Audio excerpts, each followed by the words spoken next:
guess I'm next. I should never have come here.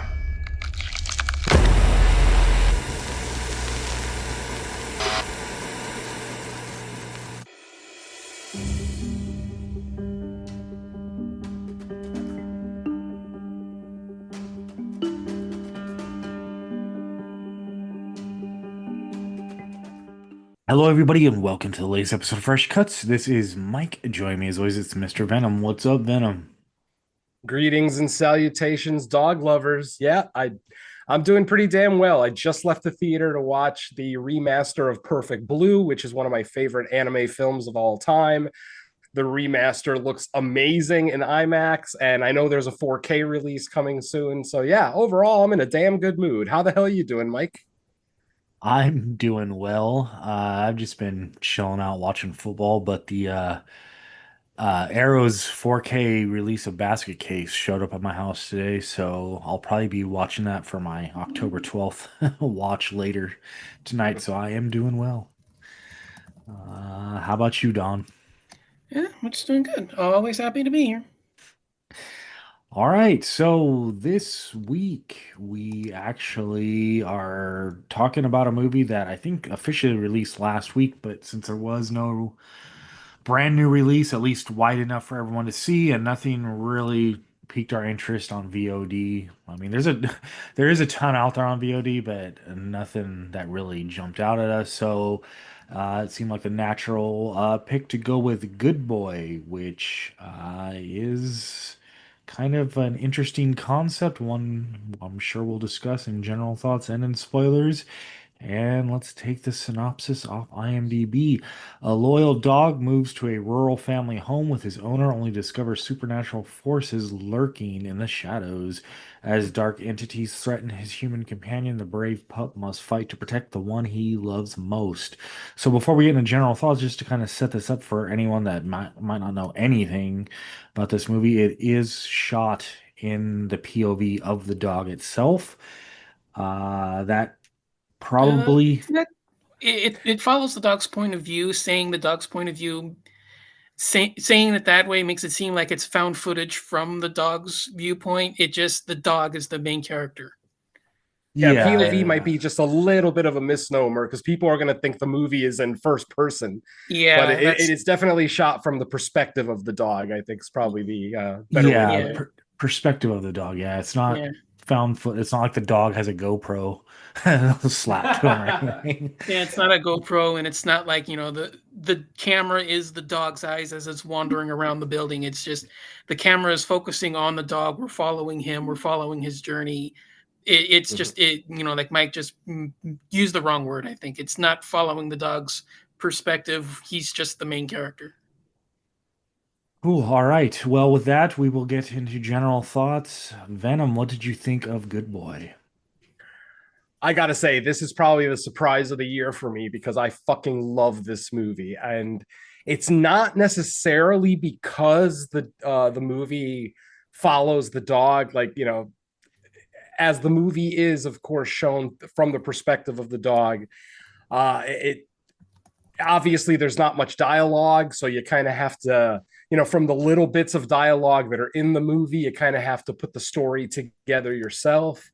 But this is one of those movies that I feel like you can take it one of two ways. You can take it the literal way, where we're just looking at a haunted house movie with this family that's owned this house for a while and has affected multiple members of the house, or you could take the more metaphorical way, which obviously I'm not going to explain that right now, but there is a very solid metaphorical viewpoint of this movie, which is what I'm going with as far as what I think the story that this movie was telling. I'm going with the more metaphorical explanation. But aside from that, we'll get into that with the walkthrough, and obviously, I'm pretty sure we'll have a short discussion after the walkthrough about our interpretations of the film. But I gotta say, this movie is incredibly well made. It definitely doesn't sound like anything that's going to be the most exciting when you hear about a movie that's shot from the dog's perspective. But at the same time, There's a good amount going on here. We actually care about this dog.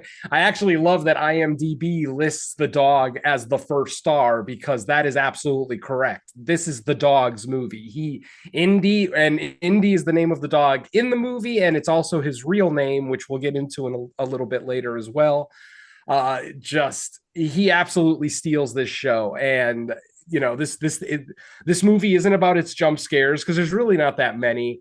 It's not necessarily about its atmosphere and tension. It is solidly about what this dog is going through and what's going through his head. And I absolutely love this. As far as the minimal use of the quote unquote creature in this one, I'm okay with it because of what I personally believe this creature represents. It's okay that we don't see it that much. I absolutely love this ending.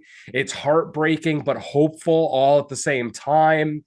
And hey, we get to see Larry Fessenden for a few minutes anyway. I mean, he doesn't actually star in the movie proper. We see him in videotapes that are found in the house, but anytime we get to see Larry Fessenden, especially in a micro budget production like this, I'm down for it. Now, folks, if you get to see this movie in theaters, you're also going to get a short behind the scenes after you watch the film.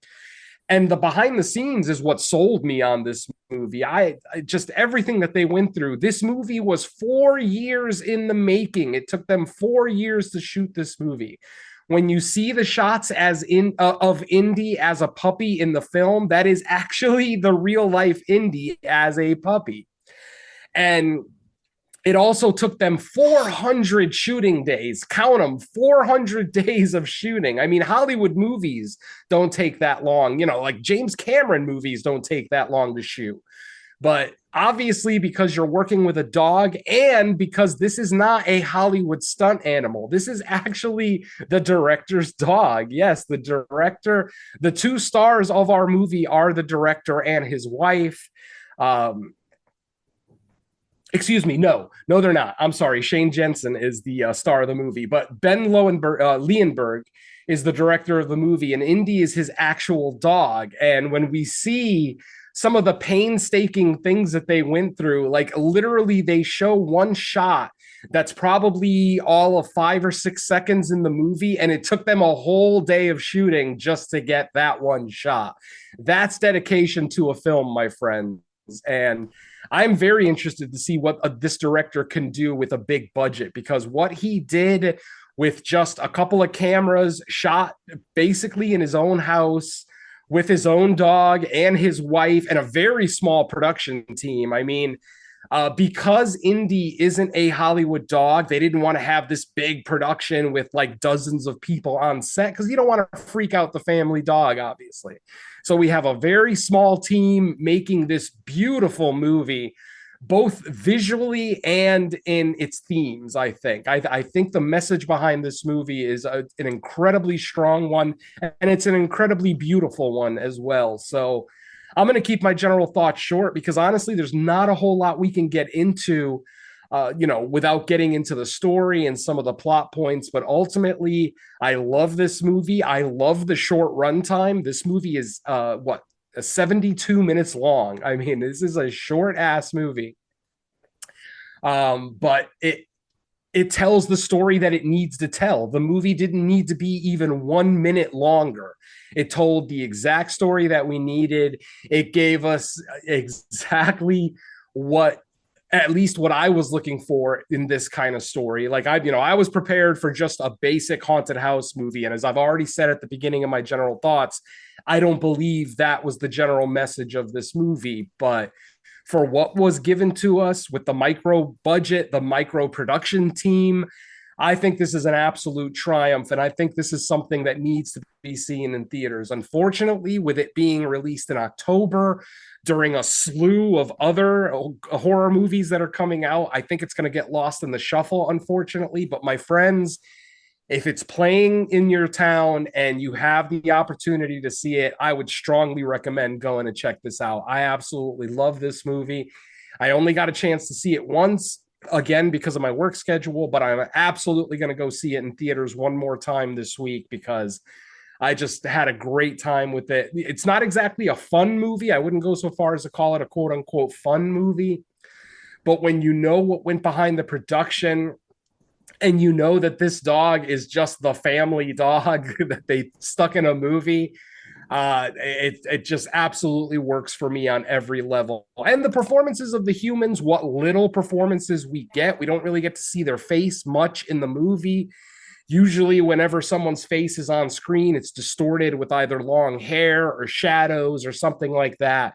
The director absolutely wanted Indy to be the star of this movie, and he absolutely is. And he basically drives this movie from beginning to end. So I am in love with this movie. I love Indy, and now I love golden retrievers. So yeah, the long and the short of it is, this movie gets a strong recommend from me. Check it out in theaters. I understand with the amount of movies, horror movies specifically out in theaters, you might not get around to this one, but if you don't, check it out on VOD as soon as it hits, because I think this is one to behold. Like I said, I never thought a movie from the perspective of a pet would work, but this movie absolutely works for me. So that's it for me for now. All right, let's go over to Dawn. What did you think of Good Boy? Yeah, I'm right there with Venom on this. I don't know how much I can actually reveal, just because not a whole lot of it you can really talk about without spoiling it. But yeah, this is a lot of fun. I think it's a fun premise. I think it's a great concept, and the way that it employs the dog as kind of like a watchdog, where because most of us are familiar with dogs enough to know their behavioral tics and to know, okay, maybe he senses something that shouldn't be right. Maybe he senses something that, there's somebody there, or, the way that he reacts to, situations where like maybe, one of his masters does something and it's an out of character moment and you realize how the dog's reacting. I think the way that it employs those tactics, it enhances the tension really, really well. And, you know, yeah, you do have to keep in mind the fact that, the dog is like the main character. It senses something wrong, but you don't quite know whether or not you're going to trust it going to, be fine and safe at the end. I, I like the way that it works with that, but it does kind of take some of the tension away towards the end when you start realizing, okay, the escalations are happening, things are starting to get a little bit creepier, but because you know that the dog is the main character, you still don't know whether or not it's going to fully, you know, bite the bullet and do what you think it's going to do. I don't know if that's going to be a factor for some, but I can see that potentially being the case where because of the approach and the way that it was filmed, it kind of lessens the tension a little at the very end. Just because I don't know if you're going to be aware of the fact that the dog is going to be safe, the dog is going to be fine, but the film is playing up with the idea of maybe the dog being the target. Maybe it's, the owner turning on him. Maybe it's whoever turned on the owner now turning on the dog. And because you know of how it's going to be filmed, maybe that lessens the tension at the wrong moment instead of at the beginning where we follow the dog and it enhances the tension. So that would probably be the only thing I can say about it without, again, going in deep into spoilers. But as an idea, yeah, I really enjoyed it. The short runtime is fantastic, especially recently, just as a personal note, because a lot of the stuff that I've been watching are festival releases that are bordering on 2 hours most of the time. So yeah, a fun 70-minute, in and out kind of a film like this is a real, blast to witness. Uh, yeah, I don't know what else I can really touch up on this. Yeah,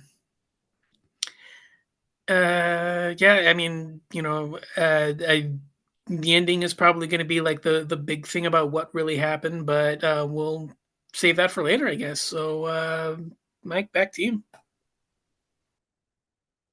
Okay. Good boy. Yeah, I really enjoyed this one. So it's another 3 for 3. I felt this one did everything a low budget indie movie should do. It's a short running time. It never seems to get beyond its means. It keeps the story simple enough, easy to follow. You figure with the dog kind of being the main character, is that sort of like a gimmick that's gonna wear out its welcome?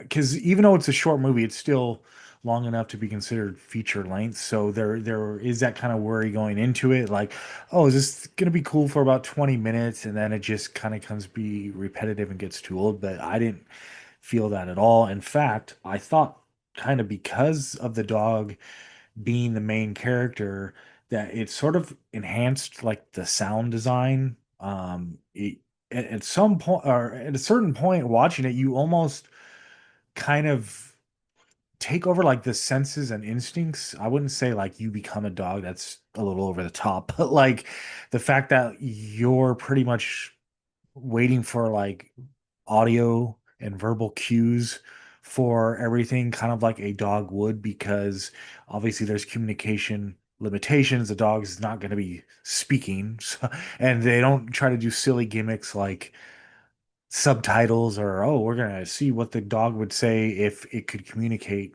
to a person. Like none of that. It's straight up following the dog around for most of the time, and I felt that made like um, a lot of things creepy. Even like if you pull back and look at it like after the fact, you can say like, oh yeah, there were some like tropes you've seen in other kind of like haunt movies, but because the POV's coming from a dog and what their senses are, it's you kind of feel riveted. Even in a movie that's not overly complex, like you, as you go through it, you're gonna probably think to yourself, I've seen like these types of um gimmicks before, but it just to me it works on every level. I had a great time. When it was over, I felt like I could have watched like more of this. If they ever release it on physical media and it gets like extended version, or you get to see like more stuff that maybe they shot that they ultimately cut, I'd be interested in that, because I just thought this was a really good movie. And in a year of 2025, which I only speak for myself here, that I think overall it's been kind of a mid-level year of horror. Like I could see this being on my list. It might be on my top 10 as of now. We still have 2.5 months, so I can't say for sure that it's gonna be there at the end of the year, but I would say it has a strong chance. I enjoyed it a lot. Um, the only like I looked over some reviews just like randomly, and like the only main criticism I'm seeing is people think that just the story's kind of thin, but that's I didn't mind it in this because like I said, there's enough that differentiates this type of movie.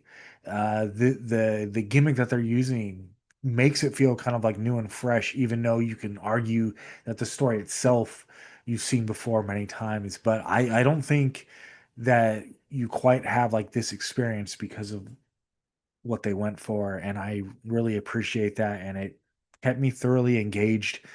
I enjoyed it a lot. Like that's I guess that's all I can say, because other than repeating what you guys said, really well done. And I think Venom brought up the little featurette at the end. It made me appreciate it even more because you get kind of like a behind the scenes look at what they had to do to get some of the shots, and just how they the magic of making a movie where when you see like behind the scenes shots and the dog is really just doing naturally what a dog would do in a lot of cases, but once they edit it into a movie, you it becomes a whole another level of viewing experience. So hats off to the filmmakers in this one. I think it's one of the best of the year so far for me. Back to you, Venom. I definitely won't argue with anybody who says it's one of the best of the year. I'm not sure. I haven't really looked at my list because I'm at about 90 movies for the year. So I haven't actually looked at it recently to see what top 10 contenders. I know what like the top 5 or 6 are going to be, maybe not the order that they're in, but I can absolutely see this ending up on my top 10 at the end of the year. Just especially with, like I said, this ending that is really emotional, you know, like I said, both, you know, heartbreaking but heartwarming also. It just like Mike said, it works on every level. Like, I have no complaints about this movie. I have no complaints with the pacing. I have no complaints with characterization. Like, there were no shitty characters in here. I mean, ultimately there's like 3 or 4 people, actual humans in the whole movie, and they do what they needed to do. You know, no one comes off as overly fake or like a caricature. Everything's very organic. The way that the people talk to each other, the way that the brother and sister talk to each other, again, very very realistic. I cannot say enough good things about this movie.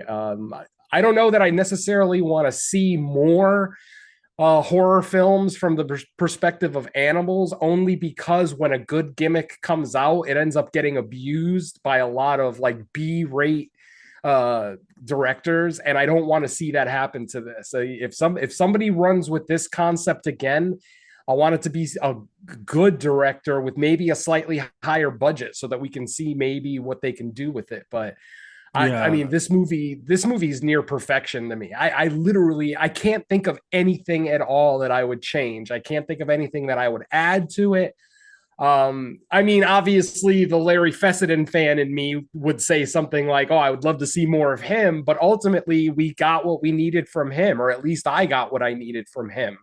It made me, as I'm walking out of the theater, I'm thinking back to the Larry Fessenden scenes, and it's just confirming my theory of what's actually happening in this movie, which, like I said, I won't talk about till much later after our walkthrough, which, you know, it's an hour and 12-minute movie. The walkthrough couldn't be that long. I would imagine the discussion afterwards might be a little bit longer because, like I said, this is one of those movies that could be taken literally or metaphorically, and either way isn't incorrect. If somebody were to tell me that they don't see any subtext, that it's just a straight haunted house movie, fine. It's still a good one, ultimately, you know? But if you take it more the metaphorical route, and I'm not saying that those are the only 2 options by any stretch. There's multiple ways that movies like this can be interpreted. But based on just what I saw, and based on a certain 2016 movie where I saw a lot of similarities, which, again, I'm not going to mention that movie by name because it might give away a little bit of what we're looking at here. I will bring it up later after the walkthrough, but yeah. This movie, just like I said, it checked off every box for me. I walked out so satisfied. And after, like Mike said, after seeing the behind the scenes, it makes you like the movie more. This is how I felt about The Witch. I loved The Witch on first watch, absolutely loved it. But once I saw behind the scenes of how it was made and what Robert Eggers went through and what he put his crew through to create The Witch, it is my number 1 movie of the 2010s without a doubt. I just love it. And yeah, Good Boy, same thing. When we see those behind the scenes, when we see Indy acting like the adorable golden retriever that he is, but they're trying to film the scenes in the context of a horror film, it just makes you appreciate this so much more. And like I said, you can see why it took them so long to make this. Don't forget, folks, on most Hollywood productions that have an animal, they don't just have one animal. They'll have like 3, 4, 5 different like golden retrievers playing one character. Our director here doesn't have that luxury. He has one dog, one golden retriever, and he did what he had to do to get this movie made, and I absolutely appreciate him for it. I mean, sometimes I want to see directors almost stay in that zone, their comfort zone of like low budget, but at the same time, I do want to see what Ben can do with a bigger budget. And better effects and things like that. Not that this is an effects heavy movie by any stretch of the imagination, but my God, all I can say, I mean, the ultimate thing that I'll say about this movie is that it's an absolute triumph. It was the surprise of the year for me. I did not expect much from it, and it absolutely blew me away. And I had to sit on that opinion for a week because I had a feeling that we may end up doing that this week because of the lack of new theatrical releases and the lack of, big VOD releases. Even though Brian Bertino did put out a movie this week, and I love most of the stuff Brian Bertino does, His new one, leaves a little to be desired, but that's a discussion for another day. So I'm going to turn it back over to my co-host and ask them, is there anything else that they want to add before we get into this walkthrough? I was just gonna mention or kind of echo what you said. Like it, it's not likely that if we try, if we see too many clones of movies trying to do this gimmick, that they're all gonna be this good or even nearly this good. Not saying it couldn't be done, but it's kind of like I came out of this movie like, man, that was really good. I hope we don't get like a bunch of copycats that are like mediocre just because of the success of it. It kind of reminds me of last year, a movie called Zone of Interest. It wasn't horror in the traditional sense, but there was a certain approach you were kind of supposed to have watching that movie. It was one of my favorite movies of the year overall, but I I don't see like a lot of movies being able to pull off like the specific approach they took to that. And I'm not even gonna bother getting into it because that's a whole nother discussion, but I just it watching this one, it kind of gave me a similar feeling of like, wow, you guys really pulled off something that I don't think was easy, and I don't think will be easily replicated to do it on that level. And it really makes me appreciate what they did because it feels like it could have gone horribly wrong, or just like I said, like, oh, it's an entertaining 10 minutes, and then it just falls into like its own trappings, but not at all. Like I said, for me as of now, one of the best of the year, but that's all I wanted to add. No, absolutely valid. Every fucking word, 100% valid. All right, folks. So let's get into our, what won't be the walkthrough. The walkthrough. I keep saying it's probably not going to be that long, but more than likely, I'm going to expound on certain scenes. So maybe it will be a little bit longer. Let's hope not. Fingers crossed. Anyway, our movie opens where we see our titular dog, Indy. He is, of course, a golden retriever, and he is waking up one morning, and his master, his human, is sitting in his bed, not moving. Indy starts sniffing around, wondering what's going on. He actually pushes at Todd. We find out that his name is Todd later on. And then we notice that there's blood coming out of Todd's mouth, and he's not conscious. He's sitting up in bed, but he's not conscious. He's out cold. Eventually, Todd's sister Vera shows up, or Vera, however you want to pronounce it, and she ends up taking him to the hospital. Todd goes to the hospital, goes through a bunch of tests. We, as the audience, don't actually get any confirmation of what may or may not have happened to Todd. We just know that he went to the hospital. So after he gets out of the hospital, of course, he's reunited with Indy. And he decides that he doesn't want to live in the city anymore. He decides to move back to his grandfather's house. And of course, Granddad is played by Larry Fessenden, which, we'll see him on videotape later. Much to the chagrin of his sister Vera. Vera basically doesn't want him moving there because Granddad died in that house. And apparently the locals believe that that house is haunted because everyone who's lived in that house since Grandpa died has only lasted a few weeks before they just pick up and leave. So, we've got it established that potentially this is a haunted house. The thing is, we see a dark, shadowy image following Todd around even before he gets to the house. Like literally in the very first scene, when Indy wakes up, you could almost kind of sort of see a black shadow in the corner. And of course, we see Indy just staring blankly into that same corner. Any of us who are dog owners know that sometimes our dogs will just stare at nothing. And obviously, if you're a horror fan and a dog owner, you're always going to assume, oh, there must be a ghost there or something. Because, what could the dog possibly be staring at? There's nothing there. So it's already been established that Todd does have some kind of dark force following him. But obviously, everything's going to escalate once he gets to his grandfather's house. So eventually, he does get to his grandfather's house, again, after having a conversation with Vera, where she's trying to talk him into not go back to Grandpa's house. But Todd has pretty much made his mind up. And when he gets there, unfortunately, the power is very sketchy. Like the power will come on for a couple of minutes, but then just fizzle out after a while. So Todd is kind of living there. And what's odd too is that they said that people have lived in the house since Grandpa died. So it doesn't really make sense that Todd is still able to go to the house. Like, did the family rent out the house after Grandpa died and it's still in the family name? I don't know. They don't really give us that explanation. You know, you don't really need that explanation. I mean, whatever. But it's just something that I thought about. Like, you know, why is he like? And he didn't break into the house. He actually did have a key. So apparently the house is still in the family's name. There are more images of that shadow figure. They start to become more and more clear as the movie goes along. Rather than thinking that there's a shadow figure in the corner, we definitely see like the silhouette of a tall, dark figure standing there, not moving, just kind of staring. Throughout the movie, we also get a pair of glowing eyes seen throughout, which may not be what you think it is, actually, as it turns out, but we'll get to that in a little bit. Now, eventually, Todd finds a box of home videos that Grandpa had, more than a box, actually, like a collection.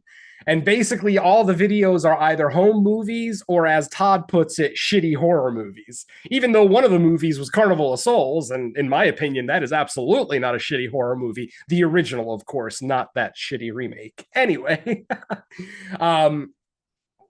he finds these videos, and we see Larry Fessenden in the videos also acting very odd. Like, you know, not necessarily like he's being haunted by something, but just like he might also have some kind of condition, some kind of physical condition that is affecting him, much the way Todd is. And Todd does get worse as the movie goes along. As the movie goes along, we see him coughing up blood. We actually see him snap at Indy on more than one occasion. Indy, of course, gets very confused because this is his human. You know, it's his favorite person on the planet, but then he's telling him to get the fuck out of here.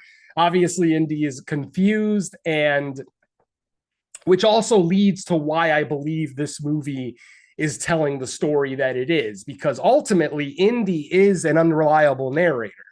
What we're seeing through the eyes of the dog, but the dog may not have the brain capacity to actually put together what I think is actually happening. So, you know, you kind of have to kind of keep that in the back of your head, that even though, yes, we are seeing what Indy's seeing, there is still an element of unreliable narrator here. So keep that in the back of your head.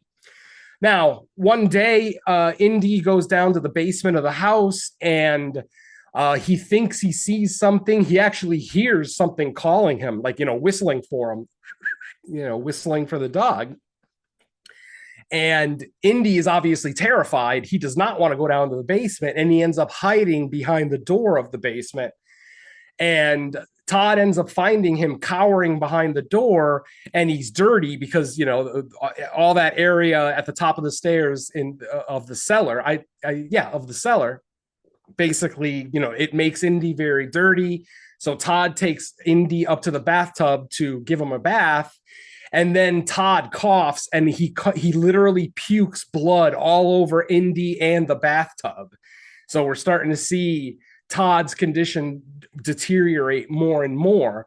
Is it the haunting that's doing it to him, or is it something else? We'll all have theories.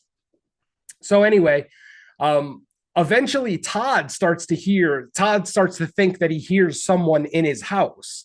Like, he starts to think that he hears footsteps in the house, which kind of supports the fact that this might be just a straight haunted house movie. But at the same time, if Todd is going through what I think he's going through, it is possible that he might be hearing things. He might be hallucinating, things like that. So, you know, you kind of have to keep that in the back of your head.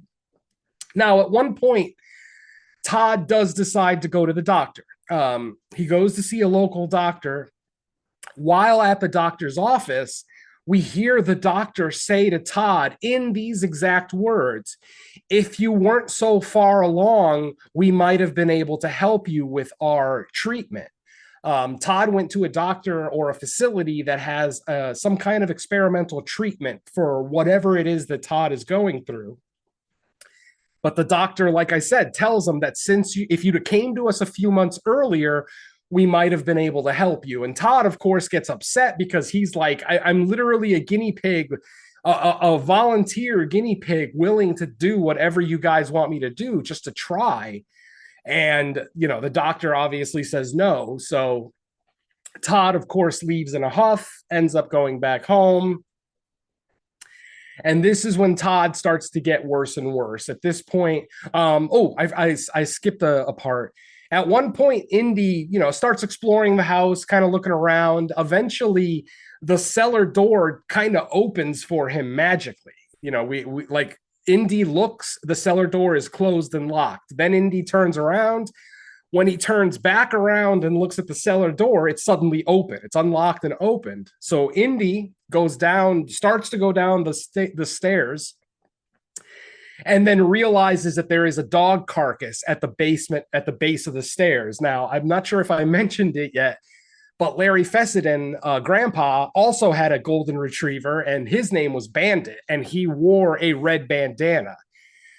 When we see the carcass at the bottom of the stairs, we see that it is a dog skeleton with a red bandana on it. So yes, unfortunately, Bandit somehow either succumbed to the same evil that Grandpa did, or my theory, which, like I said, we'll get to a little bit later. So Indy ends up getting scared, like he doesn't want to walk past the carcass, and he ends up just leaving. On his way back up to the room, to Todd's bedroom, he can't find Todd. He's looking around. He can't find him. He looks outside. He can't find him. Eventually, he goes back up to the bedroom, sits in front of Todd's bed, and then we see a hand reach out from under the bed and grab Indy and pull him down under the bed. It's not our titular creature, which at this point we've seen the dark figure more clearly now. We see that it's kind of like either a mud covered or oil, like just a black viscous fluid is basically covering this humanoid creature from head to toe. But when we see the hand come out from under the bed, it's not the black hand, it's a human hand. And when Indy gets pulled under the bed, we see that it's Todd. Todd is actually under the bed. Now, is he hiding from something, or is he just not feeling like himself? He tries to relax Indy. Indy starts to calm down a little bit. They're both under the bed, not necessarily hiding from anything, but just under the bed. But then suddenly, from the darkness, and when I say from the darkness, I literally mean from the same area that Todd and Indy are already in, we see the black, oily hand reach towards Indy. Indy freaks out and bites the hand in the thumb. As it turns out, it's Todd's hand. Indy ended up biting Todd, and now Todd's thumb is bleeding. Todd's freaked out. He's like, what the fuck is wrong with you? And he ends up tying Indy outside on a chain. While Indy is outside, with a doghouse and chained up to this, this post, Indy starts seeing more and more things. And then he starts to see images of Bandit, Grandpa's dog. And he actually starts to see through Bandit's eyes. I don't know if that's actually Indy seeing through Bandit's eyes or if that's just for us, the audience, but we actually see when Grandpa died, and we see that Grandpa is exhibiting the same kind of symptoms that Todd is exhibiting. He's coughing up blood. He's getting not violent, but angry for no real reason. Like I said, very similar to Todd, when Todd basically tells Indy to get the fuck out of here because Todd basically wants to sleep, and Indy is obviously concerned for him. And it's very not Todd-like, which, again, I'll have a theory about that later as well. And like I said, we get more and more things like this happening, more appearances of the black viscous entity in the house. Now, eventually, Indy is able to get out of his chains. Remember, he's chained up outside. He's able to loosen the chain and actually get back into the house. And at the same time, Todd thinks he hears someone walking up the stairs. Nothing ends up appearing, but what we get are black bare footprints on the floor, on the hardwood floor, leading up to Todd's bedroom door. So it's like Todd sees like the first set of footprints on the floor. He closes the door, opens it again. There's more footprints, and they're getting closer and closer to the door. Eventually, something grabs Todd, something invisible, an invisible force that we don't see, ends up grabbing Todd and dragging him down the stairs.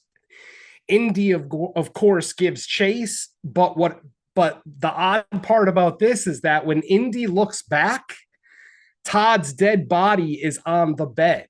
And they purposely show us this first before our big finale. Indy looks back at the bed.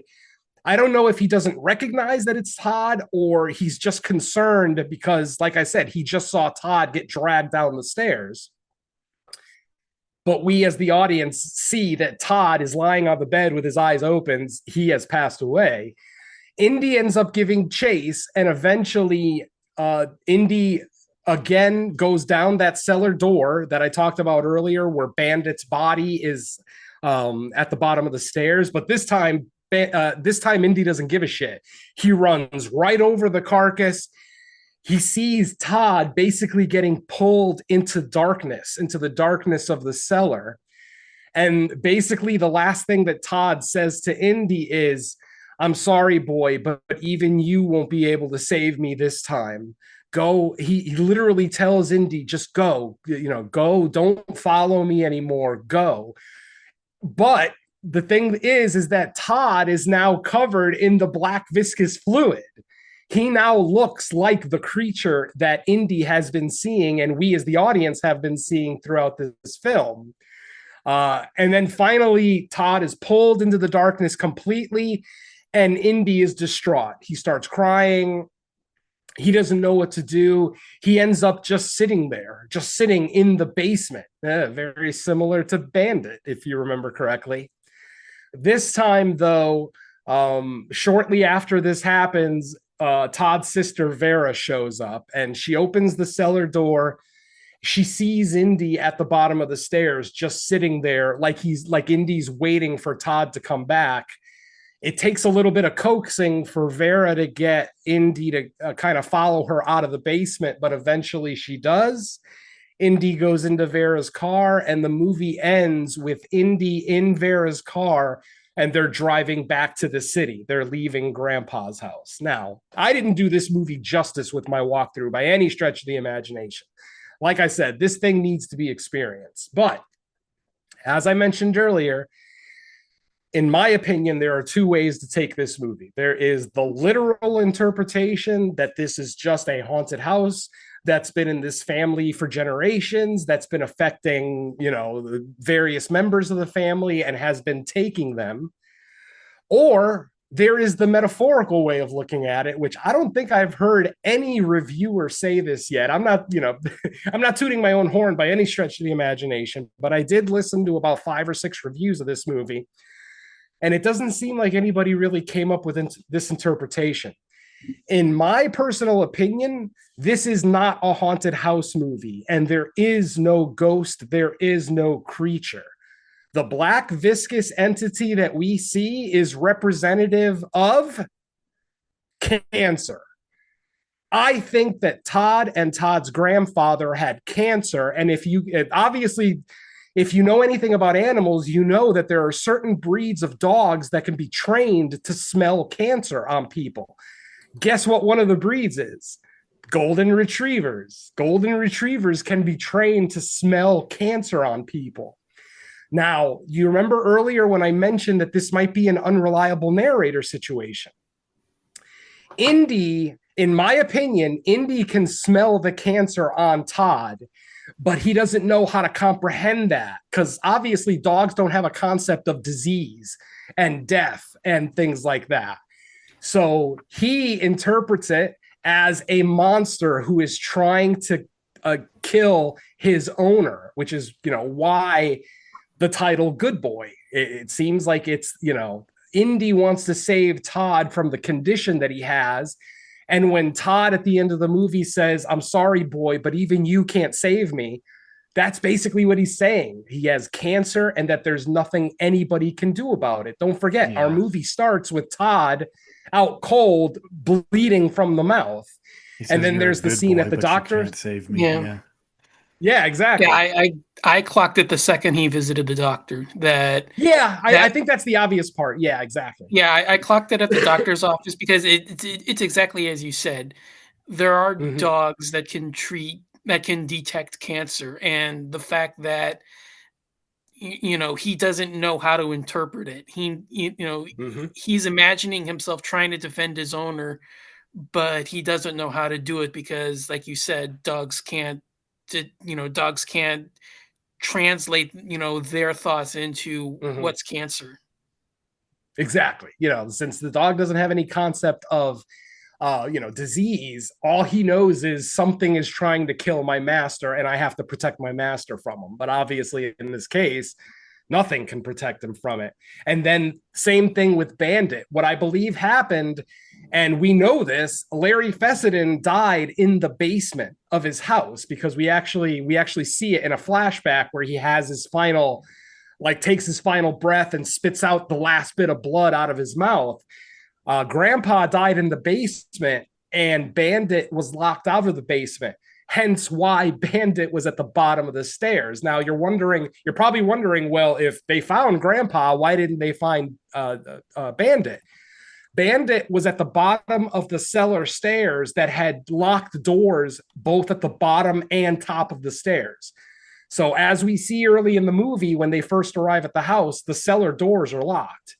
And then the door at the bottom of the stairs is also locked. So yeah, Bandit was probably there when Grandpa died.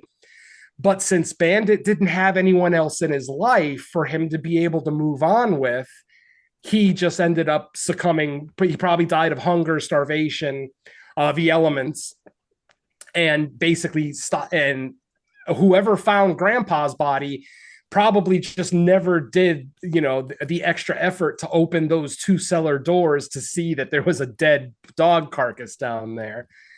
So yeah, I mean, like I said, that's my interpretation. And then I think the biggest message of this movie is that no matter how loyal, how loving, how dedicated you are to someone, sometimes you just can't save them. And I think that's, and with Indy, he was lucky because he was able to move on. Because Todd had a sister who obviously loved Indy just as much as Todd did. That's what the credits were. When we see the dog sticking his head out the window in Vera's car, that's him kind of moving on with Vera. Bandit didn't have that option, so Bandit just succumbed to his sadness, if you will. So yeah, that's what I'm thinking. Oh, and then the movie that I was referencing from 2016 is, of course, Mike Flanagan's Before I Wake. If you guys remember, in that, for those who saw that movie, the kid in the movie had cancer and he imagined his cancer as the canker monster. Do you remember the canker monster? He was the big bad of Before I Wake. And then at the end of the movie, we find out that there is no canker monster. It's the boy's fear of cancer, of his own cancer taking his life. And when I saw the black viscous creature in this one, it instantly reminded me of the canker monster in Before I Wake. And I started to think, oh, is this kind of going in that same direction? And I feel like, and maybe I got tunnel vision because I started thinking about Before I Wake, because ultimately I could be wrong. Absolutely. I could be totally wrong. Maybe this is just a straightforward haunted house movie. And it's the house or the entity that's making these, the men of this family just kind of puke up their guts and die. Who knows? But like I said, I like my interpretation. I like that this movie made me think of a great Mike Flanagan movie, an underappreciated Mike Flanagan movie, in my opinion. So yeah, there it is. Mike, what were you going to say? I was going to say it works either way. That's what makes it really good. I also took it the metaphorical way, and I took it at the end when the sister first shows up and opens the cellar doors and she calls to Indy. He initially kind of hesitates, but he makes the Mhm. choice not to be succumb to the sadness and the darkness. And it's almost kind of like a self-realization, like, yeah, my owner died. I'm sad. I'm loyal. I can stay down here and wallow and kind of waste away the rest of my dog life, but Mhm. I have things to live for, even though I've lost my owner. And so while it's a sad ending in a sense, it's also kind of like a way to deal with grief. Yeah, it's a hopeful ending. Yeah, Absolutely. it is Mhm. hopeful, I think. It Yeah, no, big time. And Indy obviously is not a very old dog. I mean, I don't. The real Indy, I think, is like 4 or 5 years old. I would imagine the dog in this. I would imagine the Indy in the movie is right around the same age. So, mhm. yeah, I think Indy's young enough that he'll forever love Todd. Just like, I mean, it's just like for humans. When we lose someone that we love, it affects us. It affects us for a long time. We never forget those people, but we move on. We know that we can't just wallow in our sadness until we just die. And so it's an incredibly hopeful ending. Like I said, it's heartbreaking for what Indy has to go through with Todd, but it's heartwarming because, yes, Indy gets a second chance at life. He gets to leave with Vera, and Vera is still technically Todd's sister, and I'm sure Indy knows this. I mean, dogs have an incredible sense of smell. I'm sure excuse me, I'm sure Indy can tell just by smell that Vera is a sibling of Todd. So he knows that he's safe, and he knows that he can move on while honoring Todd's memory. He can still move on and have a life with Vera. So yeah, there you go, folks. I like I said, my walkthrough did this movie no justice whatsoever. If you have not seen this movie, I strongly recommend to check this out in theaters. I mean, like Mike mentioned earlier, the sound design is great because, we're hearing all these great dog sound effects as he's running around the house, running around the woods, running around the cellar. Beautiful sound design. Maybe not the prettiest movie because it seems like it's raining throughout the majority of the movie. And I did actually skip one whole character. There actually is a neighbor character who lets Todd borrow a generator for his house, but ultimately the neighbor didn't have a big part of to do with the movie, so it's not a big deal that I skipped them. But yeah, just like I said, how the movie is shot, where we never actually focus on any people's faces. Indy is solidly always the focus of the film. Every single shot in the movie, even in the scenes where Indy is there with Bandit Spirit, because there actually was a scene where Indy sees Bandit, who is another golden retriever, who I assume I'm almost positive that Indy played Bandit as well, just with a red bandana. But yeah, even that scene where Indy sees Bandit, like, he doesn't freak out, but he recognizes that there's another dog there that maybe might not actually be there. And I just love every shot in this movie, every set piece. It just worked for me on so many levels. So yeah, the more I talk about it, the more I think this will end up in my top 10, but we'll see at the end of the year. And hey, the dog lives. A fucking horror movie where the dog lives. I mean, that's a fucking triumph right there. So, yeah. Hell yeah. I'm all set. Back to you, Mike. Yeah. So yeah, we'll see. Like, still 2.5 months, and this tends to be the time of year where sometimes the output, whether it's like theatrical or VOD, can go up. So we'll see. But with that said, yeah, that's gonna wrap up our discussion on Good Boy. Good Boy, good movie. So Ah, what else do we got for people to listen to? We got the new episode of No More Room in Hell. It's mhm. currently already on YouTube, episode 70. So if that's where you listen to it, it's already up. If you wait for like it on the network and the official post, probably within the next day or two. That's all I got. Venom, I know you got something new as well, right? Yes, I'm happy to announce that episode 42 of No More Room in Hell presents Creature Comforts is currently available. On that episode, we looked at my pick, which was 1955's Tarantula. anybody who knows me knows that I absolutely love movies about giant arachnids, be it scorpions, spiders. I mean, I love the creatures in real life. I've got a few of them tattooed on me. So yeah, it's a fun time. And honestly, on this watch, I was very surprised at some of the quality that this movie displays. It actually changed my opinion on the movie greatly, and I already had a high opinion on it. So yeah, check out that episode. Like I said, episode 42 of Creature Comforts, and that's pretty much it for me. All right. Anything to add to that, Don? No, Creature Comfort should be getting together with our latest episode sooner rather than later. And yeah, just looking for next opportunity for all my other guest spots to drop. Cool. As far as the next episode of Fresh Cuts, I think Black Phone is it this week or Yeah, next week? yeah. This Black week? Phone this week, Shelby Oaks next week. Black Phone 2 to be precise. I didn't say the 2 part, but yeah, I guess. So we got that, and then I think it looks like we are going to be doing at least a commentary special for the main show sometime this Yes. month. If we Yeah, can, we'll definitely. Mhm.